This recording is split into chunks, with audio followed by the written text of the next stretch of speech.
What you're about to hear isn't just a story about betrayal. It's a story about what happens when the smartest person in the room finds out she's been played and decides not to get mad, but to get everything back. Stay until the end, because the moment this woman lets that champagne glass fall isn't an accident. It's the beginning of a plan that took 18 months to complete.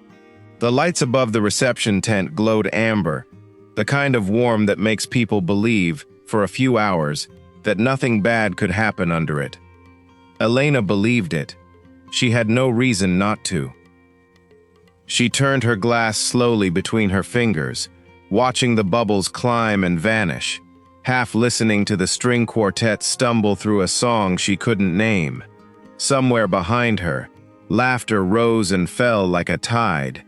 This was supposed to be easy, beautiful even. Her best friend was getting married, and Elena, despite the long week, despite the ache behind her eyes, had shown up early, hugged everyone twice, and cried during the vows like she always did. She hadn't cried at her own wedding. She'd cried at Sophia's. The bride was still dancing when Elena first saw it. A ring. Nothing special. At a glance. Thin gold band. A small stone worn soft at the edges, like it had been touched 1,000 times by careful hands before it ever reached hers. It didn't match the wedding set. It looked older. It looked loved. Elena's stomach dropped before her mind caught up to why. She knew that ring. She had held that ring in her palm 6 years ago, at a funeral, when a woman in a black dress had pressed it into her hand and said, "Your mother would want you to have this, sweetheart." She had put it in a box. She had given it to her husband to keep safe, because he'd said the box in her apartment wasn't secure enough, and she had trusted him, because that was what love was supposed to look like. She had asked him about it 4 months ago, casually, in passing. "I think I lost it, Elle. I'm so sorry. I looked everywhere." She had cried for a week. He had held her while she did. The glass slipped before she told her hand to let go. It didn't shatter loudly. Weddings are loud, and glass breaking under string quartets and champagne toasts barely registers as an interruption. But Elena felt it in her chest like a gunshot. She looked down. A shard had opened a thin line across her palm, and blood was already threading between her fingers, but she didn't feel that either. She only felt the ring.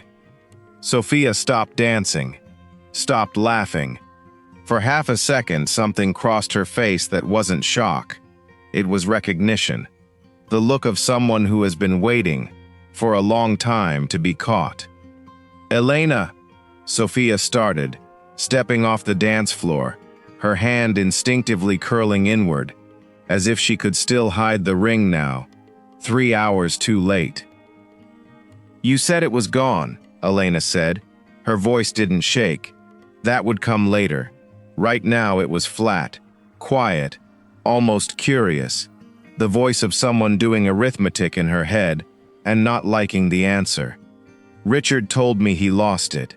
Sophia's mouth opened, closed, and in the silence before she spoke, Elena did the only math that mattered. The ring was scuffed at the edges, softened, worn the way gold only wears with years, not months. "He gave it to me 2 years ago," Sophia said, finally, so quietly it was almost lost under the music starting back up behind her, oblivious. "Elena, I wanted to tell you so many times. 2 years. Elena had been maid of honor at a wedding for a marriage that had already ended, her own, and no one had bothered to tell her. She should have screamed. She should have thrown something, said something, made the kind of scene people would talk about for years. Instead, Elena felt something in her chest go very still and very cold, like a door closing somewhere deep inside her that she hadn't known existed until the moment it shut.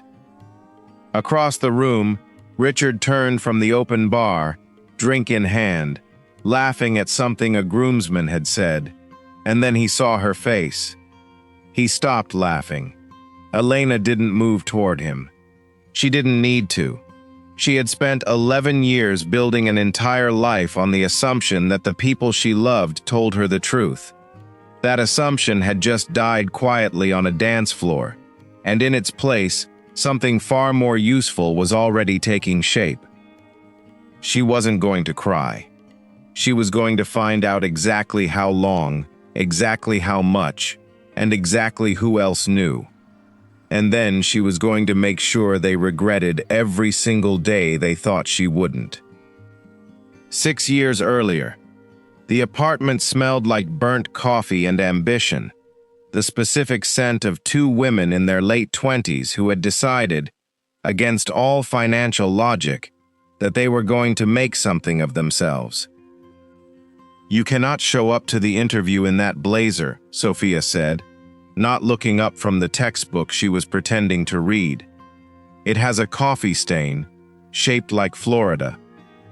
"Nobody's looking at my blazer, Soph. They're looking at my case brief." "They are absolutely looking at your blazer. Take off the blazer."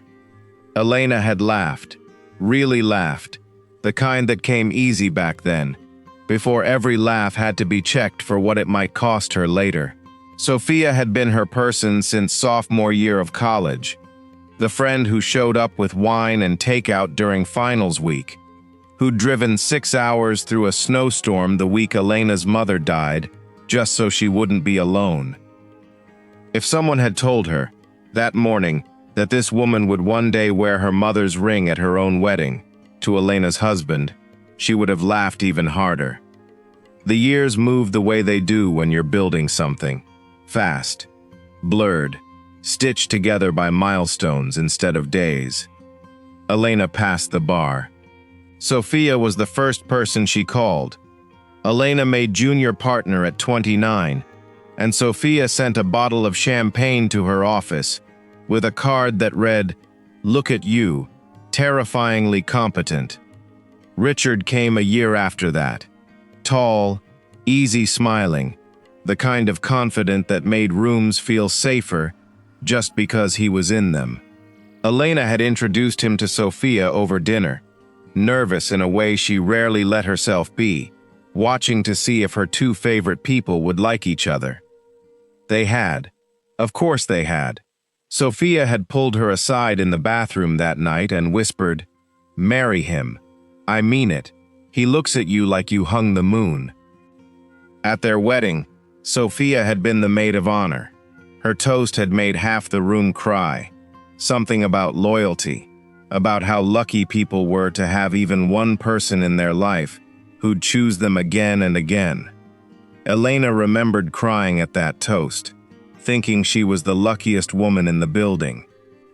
There was a night, maybe 4 years into the marriage, when Elena had woken at 2 a.m. to find Richard still awake beside her, staring at the ceiling. "Can't sleep?" she'd murmured. "Just thinking," he said. "About?" He'd paused a beat too long before answering. "Nothing. Work stuff." She hadn't pushed. Why would she? Marriages had quiet nights. People had things on their minds that weren't always meant to be shared at 2 a.m. She'd fallen back asleep with her hand on his chest, feeling the rhythm of it rise and fall, steady as it had always been. She didn't know, then, that steady wasn't the same as honest. At a dinner party the following spring, Sophia had leaned across the table to refill Elena's wine, laughing at something someone had said about her disastrous last date. "You'll find someone," Elena told her. "You deserve someone who looks at you the way Richard looks at me." Sophia had smiled, a real smile, warm, easy. "Yeah," she'd said, "I know exactly what that looks like." Her eyes had flicked to Richard for less than a second. Elena hadn't noticed. Why would she have? She had spent her whole life learning to read hostile witnesses, cross-examine liars, catch inconsistency in sworn testimony, and she had missed the one lie sitting across the table from her. refilling her glass, calling her best friend.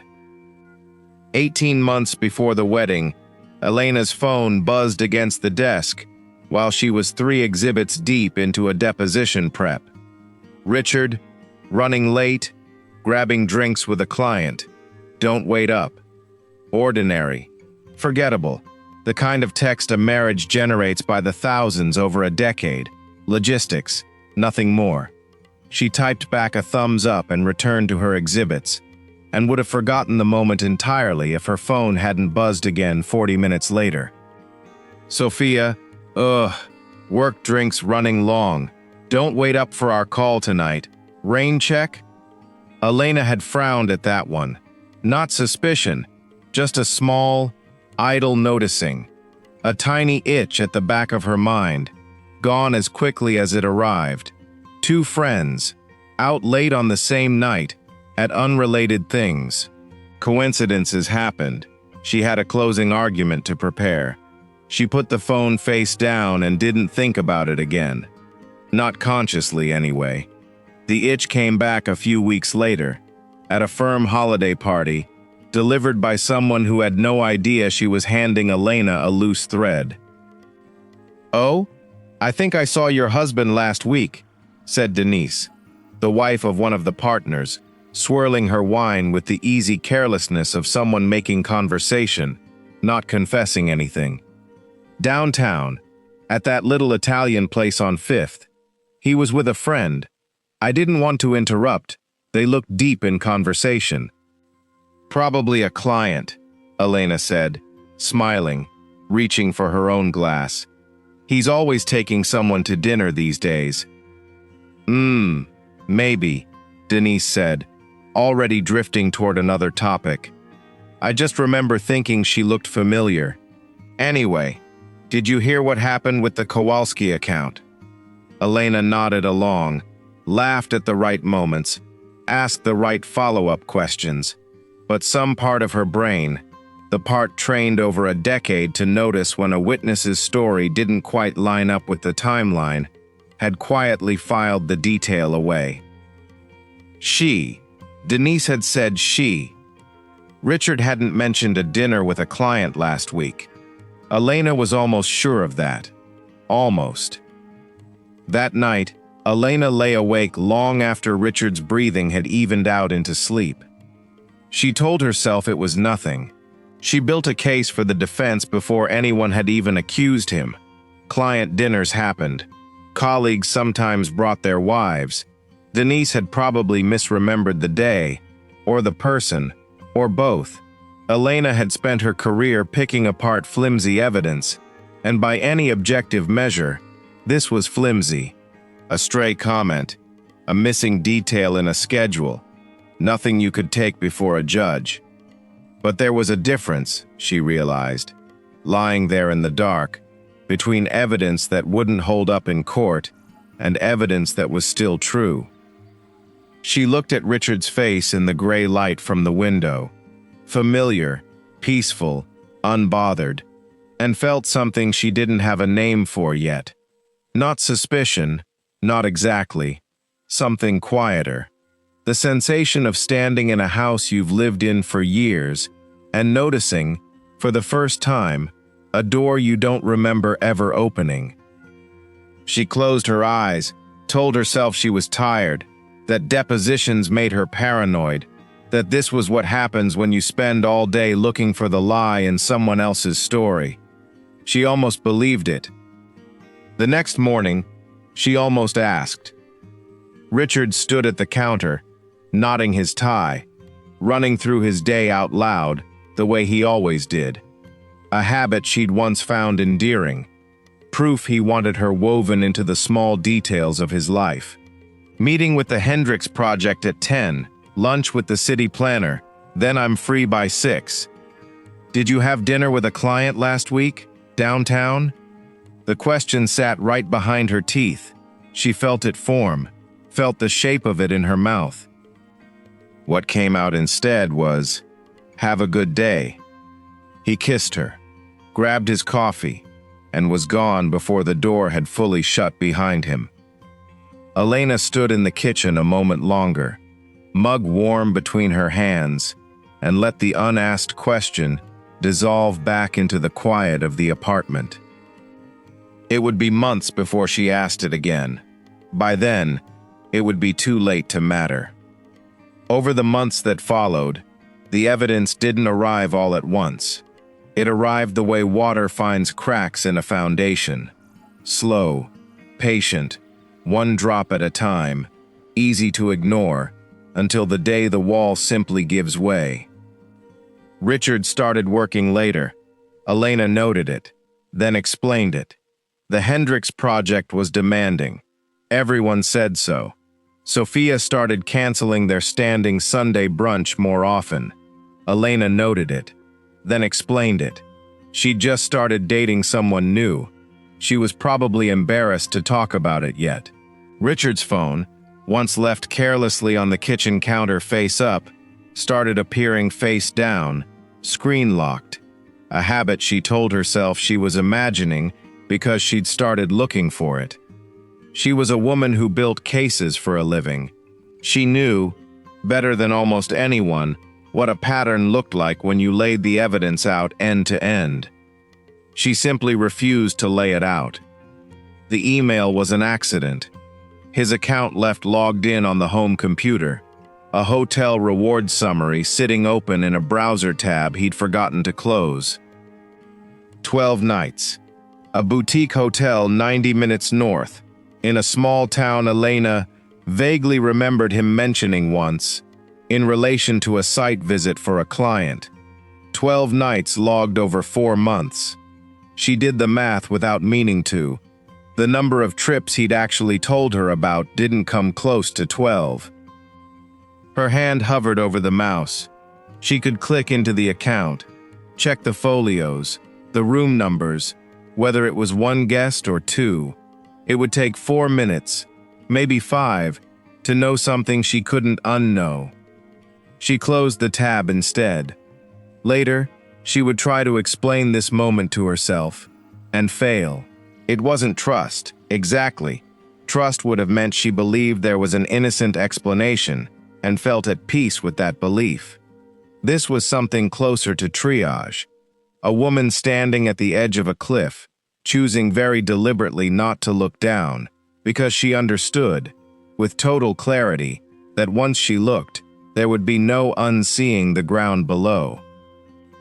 "You're being paranoid," she told her friend Priya over lunch, forcing a laugh into her voice that didn't quite reach the rest of her. "Married 5 years, and suddenly I'm turning into one of those women who checks phones and hotel points." "So don't check," Priya said, unbothered, twirling pasta onto her fork. "If you don't actually think anything's wrong, don't go looking for a reason to think it." "Exactly," Elena said. "There's nothing wrong." Priya went back to her lunch, satisfied, the conversation already moving toward something else. Elena kept smiling for another few seconds, and then, when Priya glanced down at her phone, let it drop. Just for a moment, just long enough for something raw and frightened to surface underneath the composure, before she caught herself and pulled the mask back into place. She had built her entire career on the principle that the truth always surfaces if you're patient enough, thorough enough, willing enough to keep digging. She had simply decided, for now, not to dig. That night, alone in her office long after the building had emptied, Elena opened her text thread with Sophia. Years of it. Thousands of messages. Late-night vent sessions and inside jokes and the small, unglamorous scaffolding that holds up a real friendship. She started typing. Random question. "But have you noticed Richard acting?" She deleted it before finishing the sentence. What was she going to ask? Whether her husband was having an affair, and whether her best friend, the one person she trusted more than anyone else alive, happened to know about it. The question felt absurd, even half-formed. Sophia would either tell her the truth, which Elena wasn't ready to hear, or Sophia would lie to protect her, which meant the question would cost her something regardless of the answer. She set the phone face down on the desk, harder than she meant to, and turned back to her case files. There would be a right time to ask, she told herself that, and almost believed it.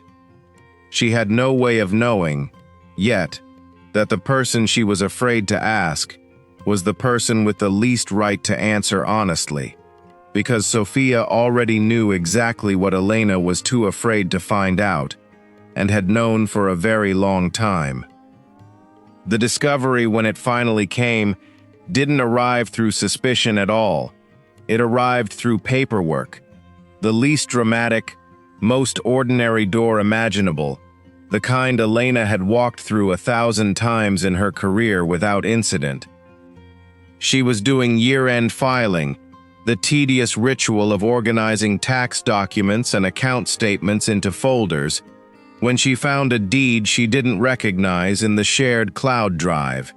A small property, 90 minutes north, purchased 18 months earlier. Her name wasn't on it. Richard's was, alongside a name she knew better than her own signature. Sophia Reyes. Co-owners. A cabin, apparently, tucked into the same small town where his hotel loyalty statement had quietly logged 12 nights she'd never asked about.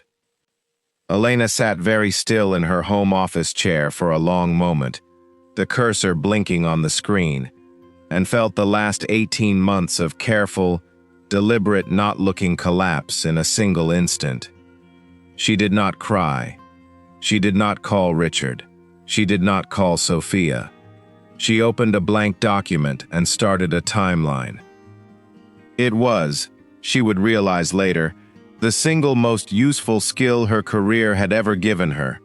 The ability to take an overwhelming, emotionally catastrophic collection of facts and organize them the way she'd organize a case file, chronologically, dispassionately, source by source. She pulled bank statements. She cross-referenced credit card charges against the hotel dates. She found a joint checking withdrawal, 6 figures, made 18 months ago. The exact timeline of the cabin's purchase, funneled through an account Richard had told her was for reinvesting in the Hendricks project. Every lie had left a paper trail. Every paper trail led back to the same 18-month window, the same window in which Sophia had started missing brunches, in which Richard had started working late, in which a ring Elena's mother had worn had quietly changed hands from a jewelry box to a cabin 90 minutes north to a wedding altar. By 3 a.m., she had a corkboard. Dates, names, red string. She stood back and looked at it the way she'd look at a closing argument. Solid, undeniable, ready to be presented to a jury that didn't yet know it existed. The last piece came almost by accident, near dawn, when she scrolled back through an old cloud photo backup, looking for a date to confirm a timeline entry. She found the photo from the dinner party, the one from 4 years ago, herself laughing, Richard mid-sentence, Sophia leaning across the table refilling a wine glass. Elena zoomed in. She had been in the room that night. She had lived that exact moment, laughing at a joke, feeling loved, feeling lucky. But the camera had caught something her own eyes had missed, in real time. Sophia's gaze, caught mid-flick toward Richard, unmistakable now in a way it had never been unmistakable then. Not a friendly glance, not nothing. A look that had clearly already had history behind it, even 4 years ago. Elena stared at the photo until the sun came up. She understood, now, with total and terrible clarity, that this hadn't been a mistake, a slip, a moment of weakness between two people who'd let things go too far. This had been built, slowly, deliberately, over years, by two people who had looked at her life and decided, piece by piece, that they were entitled to take it. At 6 a.m., with the corkboard finished, and the sun just beginning to touch the windows, Elena closed her laptop. She did not feel the urge to scream, or cry, or drive to the cabin and confront them both in the daylight, the way some part of her, the part that was still just a betrayed wife, might have wanted to. That version of the confrontation would be loud, cathartic, and ultimately useless. It would hand them the one thing they didn't deserve, the chance to spin the story before she'd finished writing it. She picked up her phone instead and scrolled to a contact she hadn't used in nearly 2 years, a private investigator who'd helped her firm on a fraud case once, discreet, thorough, and, crucially, unconnected to anyone in her personal life. Marcus, it's Elena Voss. I need your help with something. It's personal this time. She hit send before she could talk herself out of it, and for the first time since the deed had opened on her screen the night before, something in her chest that had been in free fall since 3 a.m. finally, quietly, found its footing. She wasn't going to confront them. She was going to dismantle them. Marcus Hale's office smelled like stale coffee and old paper, tucked above a hardware store in a part of town Elena's colleagues would never think to look for her. He was somewhere in his 50s, built like a man who'd spent a decade doing something more dangerous than sitting behind a desk, and he studied Elena's evidence with the flat, unbothered expression of someone who had seen worse and would see worse again. "You built this yourself?" he asked, flipping through the printed bank statements, the timeline, the photo she'd circled in red pen. "I'm a lawyer. It's what I do. It's good work." He set the papers down and looked at her directly for the first time since she'd sat down. "But you didn't come here because you needed help building a timeline, Ms. Voss. You already have one. So what do you actually need from me?" Elena had rehearsed the answer to that question in the car on the drive over, and it still came out quieter than she meant it to. "I need to know how deep it goes. The cabin, the money. I want to know if this is the only account, or if there are others. I want to know everything before I let either of them know that I know anything." Marcus studied her for a long moment. "That's not really an investigation question," he said. "That's a strategy question." "Then help me with the strategy." The weeks that followed required a kind of discipline Elena hadn't known she possessed until she needed it. By day, she was the same woman she had always been, sharp in depositions, warm at the office holiday lunch, present at Sophia's bridal shower with a gift wrapped in tissue paper and a smile that didn't waver even once, not when Sophia hugged her, not when someone asked her to give a toast, not when she looked across the room and saw her own husband's ring size written on a card in Sophia's looping handwriting. By night, she was something else entirely. Marcus worked fast and quiet. Bank records revealed the cabin wasn't the only asset. There was a second account, opened under an LLC Richard had set up 18 months ago, funded partly through funds diverted from a home renovation project Elena had personally approved. Surveillance photos, taken discreetly over 3 separate weekends, confirmed what the paperwork already suggested. This wasn't a secret affair squeezed into stolen hours. It was a second life, built patiently, in plain sight, funded in part by money that belonged to a marriage its architects had already abandoned. It was Marcus who first said the word that reframed everything for her.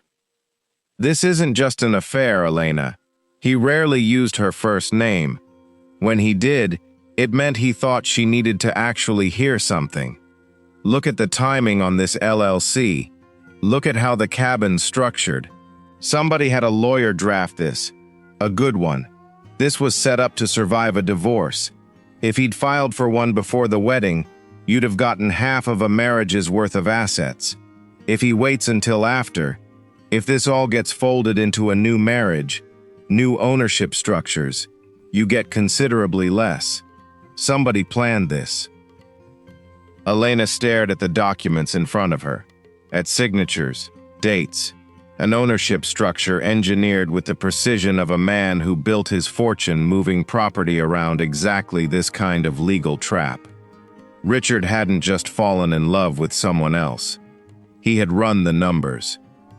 He had looked at his marriage the way he looked at every asset in his portfolio, as something to be restructured for maximum advantage before the walls came down, and he had done it with her best friend's help, timed so precisely that the wedding itself was, functionally, a legal maneuver disguised as a celebration. Something in Elena's chest that had still, despite everything, been grieving a marriage, went abruptly, permanently cold. She pulled over 3 blocks from her apartment, unable to trust herself to finish the drive without her hands shaking on the wheel. She sat in the dark car for a long time, engine ticking as it cooled, streetlights throwing long shadows across the dashboard. She let herself feel it. Once, fully. The 11 years. The wedding toast that had made her cry. The ring. The cabin. The calculated legal architecture of her own quiet erasure. And one tear slid free before she caught it, wiped it away with the back of her hand, and looked at herself in the rearview mirror until her face was steady again. That was the last tear. She decided that, sitting in the dark, with the same finality she'd once reserved for closing arguments. Richard and Sophia had spent 2 years building something quietly, patiently, assuming she would never look closely enough to see the shape of it. They had made one significant error in their calculations. They had built it in front of a woman whose entire career was built on knowing exactly how to take apart something that looked airtight. And they had given her 18 months of paper trail to do it with. She started the car and drove home, and did not cry again. By the 6th week, Marcus's office had transformed into something closer to a war room than an investigator's workspace. The corkboard Elena had built in her home office at 3 a.m. had been replaced by something far more comprehensive.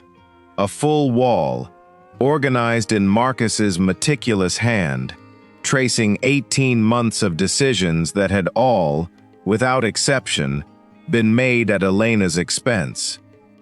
"Walk me through it again," Elena said, arms crossed, studying the wall the way she'd once studied a hostile witness's testimony for the crack that would bring the whole story down.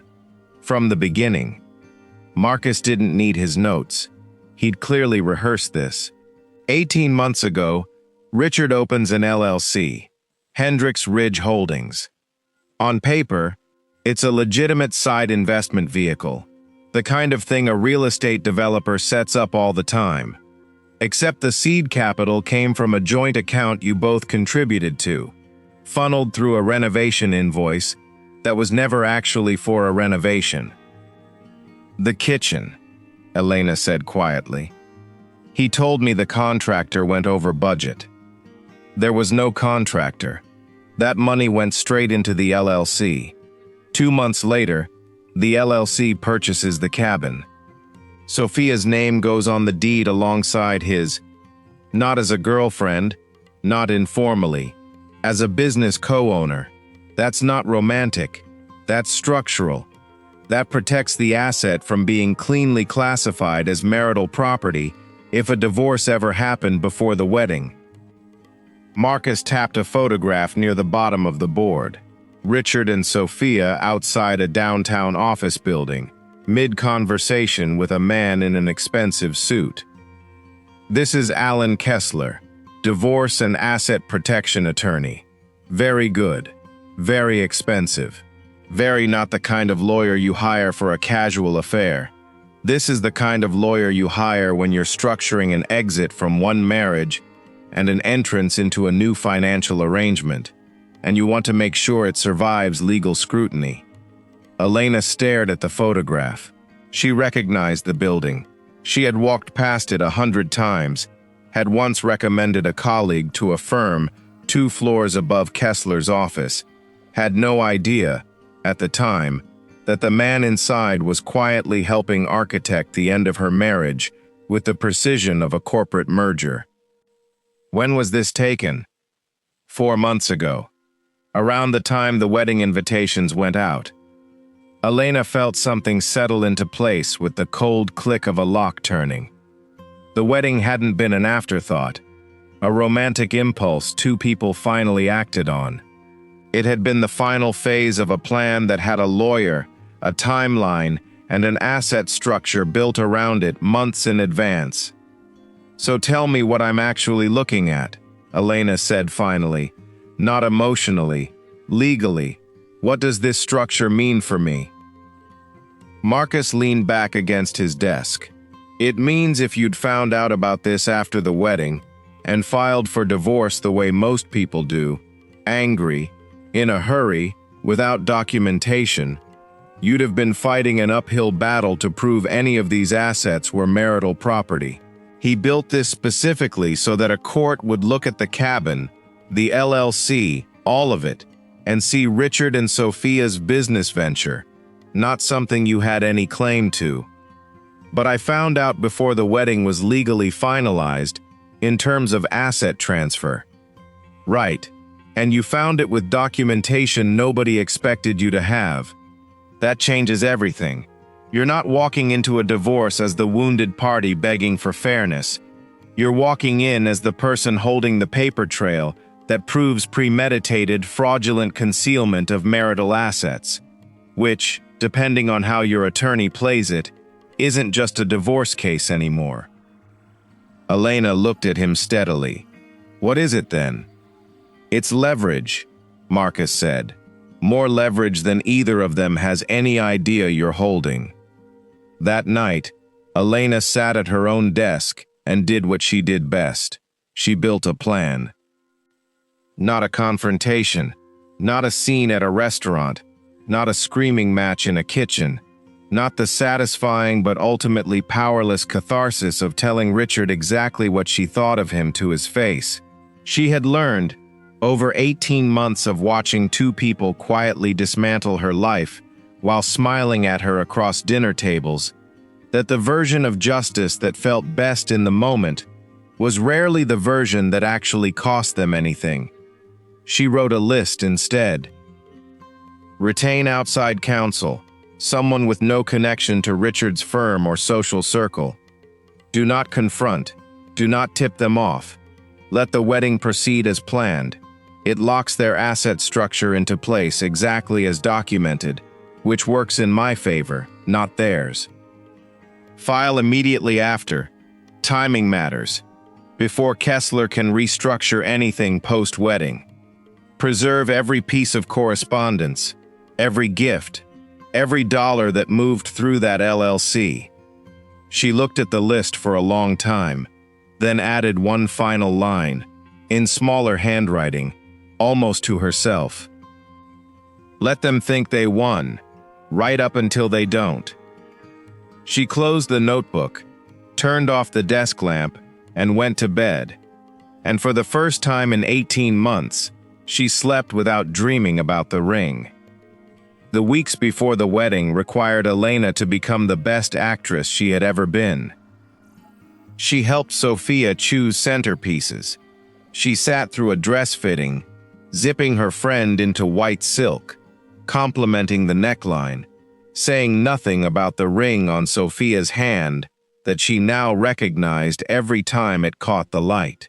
She gave a toast at the rehearsal dinner that made people cry, genuinely moving, warm, generous, and only she knew that every word of it was a performance calibrated with the same precision she once reserved for closing arguments. In the gaps between fittings and floral arrangements, she met with Diane Castellano, a divorce attorney Marcus had vetted personally. Sharp, discreet, unconnected to anyone in Richard's professional circle. "You understand," Diane said. reviewing the evidence board Elena had brought her, condensed now into a slim, devastating legal binder. That once you file, this becomes public in certain circles. Divorce records aren't always private, especially with an asset dispute this size. "I'm counting on it," Elena said. "Most people in your position want to file the second they find out," Diane said. "I understand the instinct, but your patience here is doing something for you that anger never could." She spread the documents across the table: the LLC formation, the cabin deed, the diverted renovation funds, the surveillance photos outside Kessler's office. Right now, this looks like a fully executed scheme, not a fling that got complicated, not a marriage that quietly fell apart. A structured, premeditated diversion of marital assets, completed and finalized right up through the wedding date. If you'd confronted him 8 weeks ago and forced an early filing, his attorney could argue the scheme was still theoretically in progress, incomplete, disputable. Now, it's finished, documented, airtight. Elena studied the binder in front of her. 18 months of her own quiet suffering, repackaged into the single most valuable asset she'd ever built. "So I let the wedding happen." "You let the wedding happen," Diane confirmed.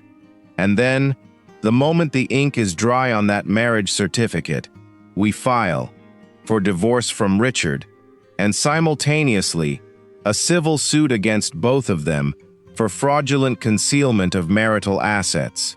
The timing isn't cruelty, Elena. It's precision."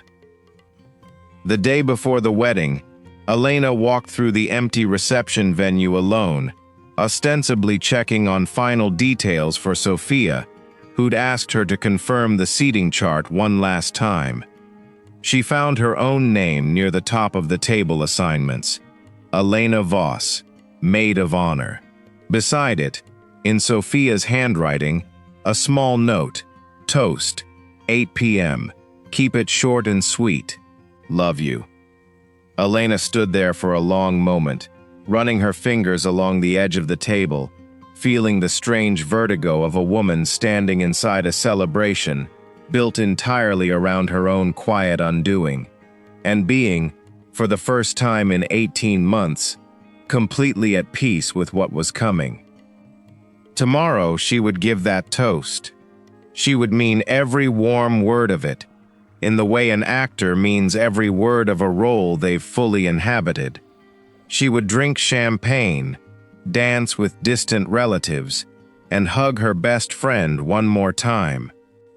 And the moment the reception ended, the moment the marriage certificate was legally filed the following Monday morning, a process server would be waiting. She smiled faintly, adjusted the place card back into its exact position, and walked out of the venue without looking back. That night, Elena laid the emerald green dress across her bed and looked at herself in the mirror for a long time. The same face that would, in less than 24 hours, watch a champagne glass shatter across a dance floor, looked back at her now. Except she understood something the audience watching that opening scene never could have known. That shattering hadn't been the moment she lost control. It had been the moment, meticulously planned across 18 months, that she finally, completely, took it back. She turned off the light and went to sleep, calm in a way she hadn't been calm in over a year, because tomorrow, for the first time since a ring had caught the light on someone else's hand, Elena Voss would finally know exactly what was about to happen, and so would everyone else, soon enough. The wedding unfolded exactly as Elena had planned it, which was to say it unfolded exactly as everyone else expected it to. She arrived early. She hugged Sophia's mother, complimented the florals, took her seat in the front row beside Richard's aunt, and did not flinch when the officiant spoke about love and loyalty and promises meant to last a lifetime. She watched Sophia walk down the aisle in white, watched Richard's face soften the way it once had for her, and felt, for the first time in the entire 18-month ordeal, something close to genuine calm. Not because she'd made peace with what they'd done, because she finally understood, completely, that peace was not the same thing as mercy, and she had run out of any intention to offer either of them the second one.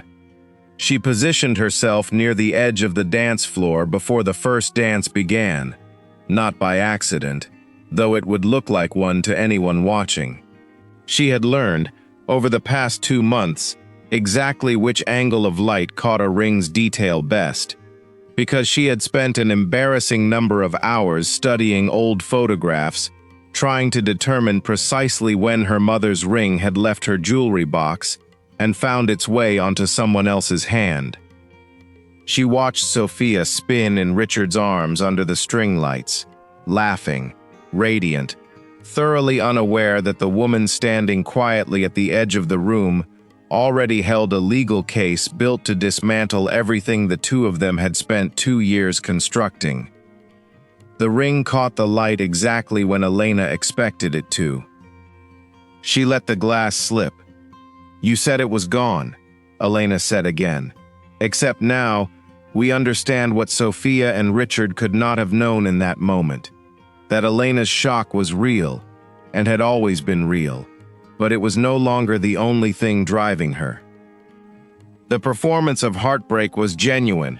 She had, after all, loved both of them once, deeply, and some part of that grief would likely never fully leave her. But underneath it, calm and precise, sat a woman who had already retained her attorney, already filed the preliminary paperwork, already arranged for a process server to be discreetly present at the venue's exit, waiting. Sophia stammered an apology that meant nothing. Richard crossed the room, face pale, reaching for Elena's arm. She let him take it for exactly as long as it took the photographs being taken by the wedding photographer, hired, coincidentally, by Sophia's mother, unaware she was documenting the final moments before her daughter's marriage became the subject of a civil fraud suit, to capture his hand on her arm, his face full of guilt, in front of 200 witnesses. "Don't touch me," Elena said quietly, and stepped back. Word moves fast at a wedding reception. By the time the string quartet had awkwardly resumed playing to fill the silence, half the room already knew something had happened, even if most of them didn't yet understand what. Elena's phone buzzed once in her clutch. "Filed with the court an hour ago. Servers positioned at the east exit, per your instructions. Whenever you're ready." She looked up from the screen at the reception hall, at Sophia crying into her mother's shoulder, at Richard trying and failing to explain something to a cluster of increasingly uncomfortable groomsmen, at 200 guests whispering behind champagne flutes about a scene they'd remember for years without ever fully understanding its true shape. She had spent 18 months building toward exactly this moment, and now that it had arrived, she felt none of the vindictive satisfaction she might once have expected. What she felt instead was quieter and far more permanent. She felt finished. She slipped her phone back into her clutch, smoothed the front of her emerald dress, and walked calmly toward the east exit, where, in a few minutes, a process server would hand Richard Voss and Sophia Reyes documents neither of them had seen coming, on the one night they'd thought, foolishly, they finally had everything. 3 months after the wedding, Elena sat in a courtroom that smelled like old wood and recycled air, watching the last pieces of Richard and Sophia's carefully engineered life come apart in real time. They weren't sitting together. That detail alone told most of the story before a single argument had been made. Richard, in a suit that no longer looked quite as confident on him as it once had, sat beside his own attorney, a different one than Kessler, Elena noted. Apparently, even asset protection specialists had their limits when the asset protection had been documented as fraud. Sophia sat 2 rows back, alone, her own legal counsel considerably less expensive than the one Richard had hired, her eyes red-rimmed in a way that suggested she'd finally understood, somewhere in the last 12 weeks, exactly what she'd traded her oldest friendship for. Diane leaned over and murmured, "Judge Ellery doesn't like asset concealment cases. Doesn't like them at all." "Good," Elena said quietly. The proceedings, when they came, were almost anticlimactic in their thoroughness, which was, Elena had come to understand, exactly the point. There was no dramatic courtroom outburst, no last-minute confession. There was simply an overwhelming, meticulously organized body of evidence that made any other outcome nearly impossible. Diane walked the court through the LLC formation, the diverted renovation funds, the cabin deed structured specifically to survive a divorce filing, the timeline of Kessler's involvement 4 months before the wedding.